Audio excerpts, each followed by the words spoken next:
lembaga penasihat ini pertama sekali amat penting untuk menasihatkan SPRM. Kita bebas memberi pandangan dan keterbukaan apa yang sepatutnya SPRM lakukan. Dan kalau sekiranya yang penting sekali saya nak tegaskan ini, pertama sekali ialah satu mekanisme check and balance. Maknanya di sini kita nak tentukan bahawa SPRM adanya badan untuk menentukan check and balance. Tidak boleh membuat sesuatu kehendak masing-masing ataupun pihak tertentu saja. Dan juga menasihatkan Suruhanjaya tentang apa aspek masalah rasuah di Malaysia. Dulu BPR ya, Badan Pencegahan Rasuah atau perubahan sekarang ini semenjak 2009 ya. Dan kita tentukan badan ini betul-betul telus. Tuan jangan lupa bahawa kalau kita dengar dulu satu kes Chiu Weng Hock yang mana masalah berlaku dan ekoran daripada itu kerajaan dan SPRM sendiri begitu mengubah satu keadaan untuk mengelakkan tomahan atau aduan yang tidak berasas. Bermakna kalau sekiranya di sesuatu kes kadang-kadang dia bercakap mula betul, kemudian diubah. Guna kuasa ini amat penting kerana keadaan itu berubah dari masa ke masa dan juga kecanggihan teknologi, maklumat dan sebagainya. Pengalaman saya itu yang penting sekali, kita perlu memberi penerangan, beri penjelasan kepada semua pihak, termasuk juga di tingkat sekolah.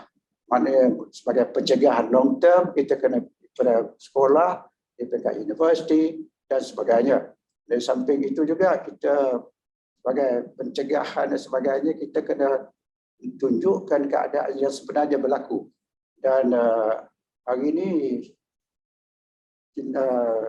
berlakunya rasuah dan salah guna bersih amat ketara. Dan kita tidak pilih kasih. Dan kalau sebenarnya ada bukti, kita tak kira. Siapa pun kita akan ambil tindakan. Ini saya nak jelaskan. Saya menganggap bahawa SPRM ini satu badan bebas berkecuali dan tidak memihak mana-mana. Adalah tanggapan sebagai itu menganggap SPRM ini dikontrol oleh pihak kerajaan dan sebagainya. Saya nak menjelaskan selagi saya jadi pengurusi di sini, saya tidak akan benarkan ini berlaku. Dan kalau sekiranya ada mana-mana pihak yang tak puas hati, sila datang jumpa saya. Saya bersedia menerimanya dengan terbuka dan dengan hati. Bahawa kita hari ini perlu mendapat sokongan rakyat. Rakyat yang tahu, kadang-kadang rakyat takut membuat aduan dan sebagainya. Jangan takut. Tak perlu kita takut. Yang penting kita nak menegakkan kebenaran dan keadilan dan kita nak lihatkan bahawa rasuah inilah satu gejala jenayah yang amat berat. Amat penting. Selagi ada rasuah, maka negara ini akan tidak aman. Kerana rasuahlah agaknya kadang-kadang kuasa yang diberi pada orang yang berkuasa itu dia boleh digadaikannya dengan sogokkan wang dan sebagainya. Perkara ini amat penting. Kalau kita sebagai pemimpin, ahli politik, rakyat, sebagai ahli politik, saya nak sarankan bahawa jangan ambil peluang apabila ada kuasa. Bila ada kuasa, tentukan bertindak cara betul-betul beramanah. Dan kalau sekiranya ada berlaku, kami di SPRM tidak akan teragak-agak mengambil tindakan. Sebagaimana contohnya, kita telah pun dakwa ramai, termasuk ahli politik sendiri. Dan bila kita siasat perkara ini, bukan kita boleh siasat sembarang saja. Saya nak maklumkan di ketentuan dan pokok sekian, bahawa tahap the proof of power dari kes-kes yang nak bawa tu, dulu saya pernah berkata lebih kurang 70% ataupun 80%. Ada kes baru kita ambil tindakan. Saya dah dimaklumkan sekarang ini yang terkini, pihak SPRM yang dianggotai oleh wakil-wakil pihak AG dan sebagainya dalam SPRM, kita nak tentukan sesuatu kes mesti ke tahap sekurang 90%. Ada kes baru kita ambil tindakan. kita telah membuat kajian secara lebih detail, terperinci. Memang sewajarnya dan sepatutnya dana politik diwujudkan. Kerana kalau dibiarkan, agaknya ini akan menyusahkan untuk buat siasatan.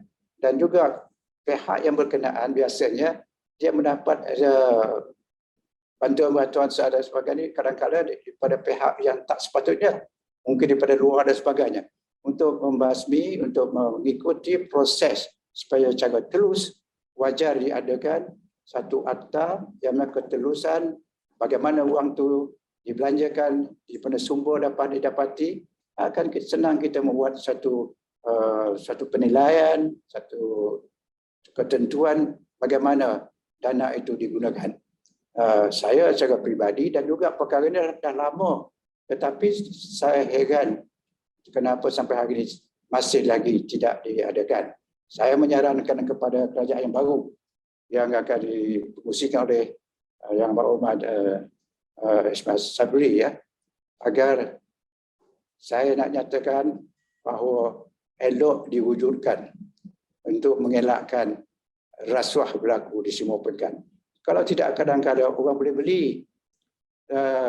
dan bila dia ada kuasa dan sebagainya, ada penilaian sebagainya, maka dia boleh beli, dia boleh, maknanya seseorang tu bila gelap mata dengan sogokkan duit begitu banyak, tetapi syukur perkara dia salah, tapi masih berlaku.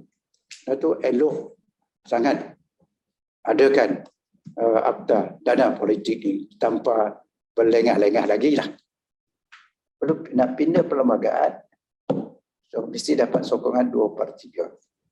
Dan this is the situasi yang selalunya perlu dipahami dan dihayati, khususnya wakil-wakil rakyat yang sedang hari memegang jawatan sebagai wakil rakyat di Parlimen. Minta maaf kalau saya bercakap, saya pernah jadi wakil rakyat, saya pernah itu ni, saya pernah duduk sebagai apa ni. Saya minta benarlah dalam suasana ini, kalau boleh, sama ada pembangkang, sama ada bagaimana menyokong kerajaan, berilah pengkhususan kepentingan rakyat, kepentingan suasana epidemik COVID mesti diutamakan. Kurangkanlah politik bahawa rakyat sekarang ini sedang menderita. Rakyat di luar sana susah nak cari makan. Ramai tak ada kerja.